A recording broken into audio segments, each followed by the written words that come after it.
Now, though, some more, well, quite extraordinary, really, stories emerging from the earthquake in Turkey and Syria.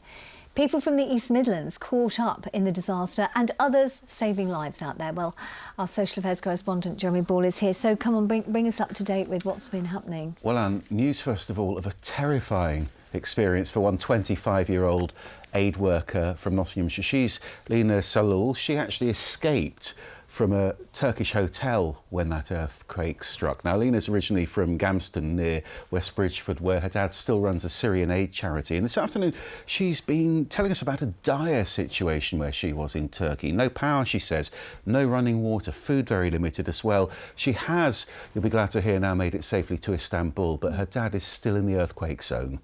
I literally could hear the ceiling cracking above me. I didn't think I was going to make it out alive at all. I said my goodbyes in my heart, and I was ready to die, but thankfully it stopped. I managed to find my phone. Everything in the hotel moved, so I had to find my phone. I called my dad. He said it was an earthquake, and he told me to find my passport. I found my passport, grabbed my phone, and then took the stairs down to the lobby. Oh, God. Meanwhile, Anne, 4 Leicestershire firefighters have actually gone out and joined that search and rescue operation. They've gone to Turkey as part of a British team that responds to international disasters. They have already saved lives out there. And today I've been down to their fire station in Braunston town to see how they've been trained to deal with the most challenging conditions. Cutting through metal, cutting through concrete.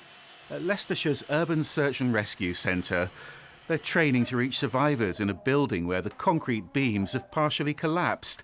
A search dog's led them to a casualty who's trapped. You can see from in here we've got some wooden shoring that will prevent further collapse, and not dissimilar to miners may have used in years gone by to hold up tunnels.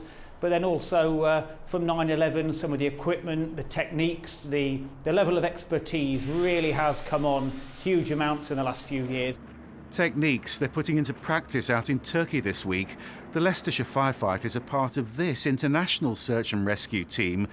This is one of at least 2 survivors they've already rescued from the rubble. They've been trained to use equipment like this to check where casualties are, so their drilling and tunnelling doesn't make any injuries worse. We use this once we've core drilled through a wall or a doorway or something like that to get to the other side, and that's really to see what's on the other side and if anyone's on the other side. It will be relentless for them. You've got the weather conditions to deal with. They won't have anywhere to sleep. They won't have hotels or anything like that, so they're just working from dawn till dusk and through the night. This work's so dangerous because a real building like this could collapse at any moment, especially if there's another tremor. They've got to worry about live electrical cables too. And then there's the danger of gas explosions. They saw how dangerous that can be on their doorstep 5 years ago when 5 people were killed here at Hinckley Road after a horrific arson attack. The same team dealt with that search and rescue response. Clearly it's comparable, similar types of building collapse. A lot of the techniques that we use there will now be being used in Turkey with similar type of building collapse where concrete floors have fallen down. We're really proud that the skills they've learnt here in Leicestershire are now able to help others all the way across the world. Yeah, okay.